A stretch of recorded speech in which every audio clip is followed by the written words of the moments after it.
반갑습니다.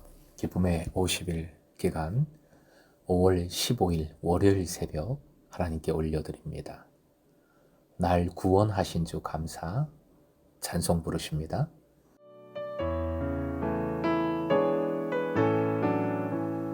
날 구원하신 주 감사, 모든 것 주심 감사. 지난 추억이 내 감사, 주 내 곁에 계시네. 향기로운 봄철의 감사, 외로운 가을 날 감사. 사라진 눈물도 감사, 나의 영혼 평안해.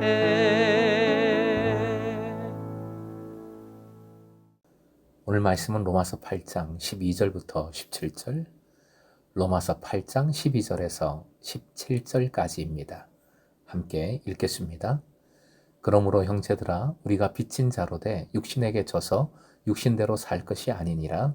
너희가 육신대로 살면 반드시 죽을 것이로되 영으로서 몸의 행실을 죽이면 살리니, 무릇 하나님의 영으로 인도함을 받는 사람은 곧 하나님의 아들이라. 너희는 다시 무소하는 종의 영을 받지 아니하고 양자의 영을 받았으므로 우리가 아빠 아버지라고 부르짖느니라. 성령이 친히 우리의 영과 더불어 우리가 하나님의 자녀인 것을 증언하시나니, 자녀이면 또한 상속자 곧 하나님의 상속자요 그리스도와 함께 한 상속자니, 우리가 그와 함께 영광을 받기 위하여 고난도 함께 받아야 할 것이니라. 오늘의 기도 제목, 몸의 행실을 죽이고 하나님의 자녀, 하나님의 상속자다운 삶을 살게 하소서. 몸의 행실을 죽이고 하나님의 자녀, 하나님의 상속자다운 삶을 살게 하소서. 12절, 성령의 내주하심의 첫 번째 결과는 생명이었고, 본문 12절은 두 번째 결과를 알려줍니다. 그 두 번째 결과는 빚짐 혹은 의무라고 할 수 있습니다. 이 빚은 무엇입니까? 이는 이제 세상과 함께 복음을 나누는 것, 그리고 의로운 삶을 살아가는 것입니다. 육신은 우리에게 아무것도 요구한 권리가 없습니다. 우리는 육신에게 아무것도 빚지지 않았습니다. 우리의 의무는 성령께 대한 것으로서 성령께서 바라고 지시하는 바에 따라 살아가는 것입니다. 만일 내주하시는 성령께서 우리에게 생명을 주셨다면 성령님은 그렇게 하셨지요. 이미 우리는 결코 육신에 따라 살 수 없습니다. 그 길은 죽은 것이기 때문입니다. 어떻게 생명을 소유하고 있으면서 동시에 죽음을 자초할 수 있겠습니까?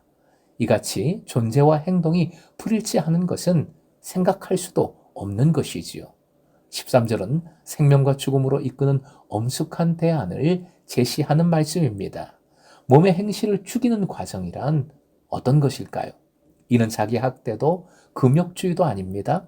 죽인다라는 표현처럼 단호하고도 철저하게 악한 것을 거부하는 것입니다. 예수께서는 아무든지 누구든지 나를 따라오려거든 자기를 부인하고 자기 십자가를 지고 따르라 명하셨습니다.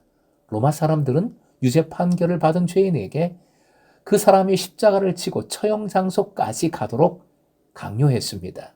그러므로 우리의 십자가를 진다는 것은 예수님을 따라 처형 장소로 간다는 것을 상징합니다. 그리고 그 처형 장소에서 우리가 죽여야 할 것은 몸의 행실, 곧 우리의 몸, 즉 눈, 귀, 입, 손, 발 등을 사용해서 하나님과 다른 사람들을 섬기지 않고 우리 자신을 섬기는 모든 행위를 뜻하는 것입니다. 내 자신을 섬기는 그것이 가장 악한 것, 우리가 반드시 죽여야 할 몸의 행실입니다. 둘째, 몸의 행실을 죽이는 일은 어떻게 해서 일어날 수 있겠습니까? 우리는 그것이 우리가 해야 하는 일이라는 점을 주목해야 합니다. 그것은 죽는 것, 죽임을 당하는 것이 아니라 죽이는 것입니다. 본문의 표현을 보십시오. 13절 끝부분, 몸의 행실을 죽이면 죽이면 살리니, 죽이는 것입니다. 물론 14절 바울 사도는 즉시 영으로서만, 즉 성령님의 권능으로서만 몸의 행실을 죽일 수 있음을 덧붙이고 있습니다. 하지만 우리가 행동에 주도권을 쥐어야 함을 잊지 마십시오. 즉 우리는 육신의 일을 끌어내어 바라보며 비난하고 그 자체로 미워해야 합니다. 그렇게 해야 여러분은 정말로 그것을 처리한 것이 됩니다. 예수께서 생생하게 표현하셨듯이 범죄하는 우리의 눈을 도려내고 범죄하는 우리의 손이나 발을 잘라버려야 하는 것이지요. 우리가 보는 것, 손대는 것, 방문하는 것을 통해 유혹이 온다면 정확하게 그것을 바라보지 않고 만지지 않고 가지 않아야 합니다. 하지 말아야 합니다. 그럼으로써 죄가 다가오는 것 자체를 냉정하게 명확하게 봉쇄해야 합니다. 적극적으로 말하면 성령님 원하시는 것을 생각해야 하며 마음을 위에 있는 것들에 고정시키고 경건하며 오르며 정결하며 사랑할 만한 것에 몰두해야, 집중해야 하는 것이지요. 이렇게 해서 악을 죽이는 것과 선한 것에 줄이고 목말라 하는 것, 그것을 서로 보완을 하면서, 보완을 시키면서 신앙생활을 이어갈 수 있는 것입니다. 셋째로, 왜 우리는 몸의 행실을 죽이는 일을 실천해야 하는 것입니까? 그것은 불쾌하고 금욕적이고 심지어 고통스럽게 보입니다. 우리의 본성과는 상반되는 것이에 그렇지요? 하지만 이유가 있지요. 내주하시는 성령께 대하여 우리가 빚진 자라는 사실 때문입니다. 그리고 오직 몸의 행실을 죽이는 일이 곧 생명에 이르는 유일한 길이라는 사실 때문이지요. 몸의 행실을 죽이면 살리니 라고 했습니다. 이것은 보상이 아니라 성령의 인도하심을 받고 아버지 하나님의 사랑을 확신하는 하나님의 자녀들의 삶을 이렇게 표현한 것이지요. 그래서 14절 이하부터는 이러한 삶에 대하여 4가지로 묘사하고 있습니다. 그 첫 번째가 14절 철저한 거룩함이라고 표현할 수 있겠습니다. 성령께서는 우리를 거룩함으로 이끄십니다. 여기서 기억할 것은 기독교에는 폭력이 없다라는 진리입니다. 성령께서 하시는 일은 설득하는 일, 깨달음을 주시는 일입니다. 성령님은 온유하고 민감한 영이십니다. 성령님은 결코 우리를 윽박지르지 않으십니다. 성령으로 말미암는 충동이 매우 강할 수는 있지만 몰아치는 것이나 강요는 결코 없습니다. 성령께서 내주하시는 사람만이 그리스도께 속한 것과 동일하게 성령의 인도하심을 받는 사람만이 하나님의 자녀, 하나님의 아들과 딸입니다. 그렇게 해서 우리는 하늘에 계신 우리 아버지와 특별히 밀접하고 개인적이며 사랑, 애정 깊은 관계를 가지게 되고 기도 가운데에서 직접 그리고 담대하게 그분께 나아갈 수 있게 된 것이지요. 두 번째 15절 상반절인데요. 두려움 없는 자유입니다. 우리와 하나님과의 관계에서 성령님은 두려움을 자유로 바꾸십니다. 종의 영과 양자의 영이 대조를 이룹니다. 당시 문화에서 양자는 유산을 물려주기 위해 의도적으로 선택된 아들로서 원래 자식과 비교했을 때 전혀 열등하지 않습니다.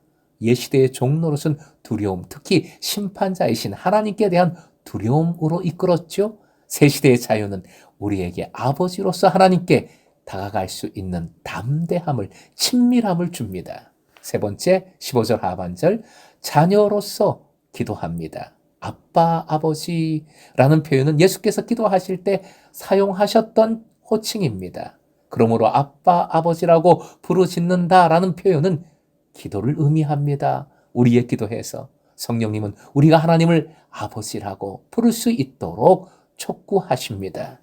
네 번째 16절, 영광의 소망입니다. 성령께서는 우리가 하늘나라에서 받을 유업의 첫 열매가 되십니다. 사실 엄격하게 말씀을 묵상하면 바울 사도가 염두에 두는 유업은 하나님 자신이라는 사실임을 깨달을 수 있습니다. 우리가 하나님의 자녀임을 확신시켜주는 바로 그 성령께서 또한 우리가 그분의 후사라는 것을 확신시켜 주십니다. 하지만 한 가지 조건이 있지요. 우리가 그와 함께 영광을 받기 위하여 고난도 함께 받아야 하는 것입니다. 성경은, 말씀은 고난이 영광으로 이르는 길이라는 원리를 매우 계속해서 강조합니다. 예수께서 보여주신 원리요 진리입니다. 사랑하는 금성의 제자 여러분, 성령의 내주하심을 받은 그리스도인들은 성령께서 하나님의 자녀요 하나님의 상속자임을 증거해 주심을 믿으시기 바랍니다. 이 은혜의 빚진 자임을 기억하십시다. 그리할 때 우리는 성령께 민감하게 반응할 수 있습니다. 무엇보다 살아있는 삶, 생명력 있는 삶, 풍성한 삶을 살기 위해 오히려 몸의 행실을 죽이며 고난도 달게 받습니다. 이것이 제자의 삶입니다. 이것이 복된 삶입니다.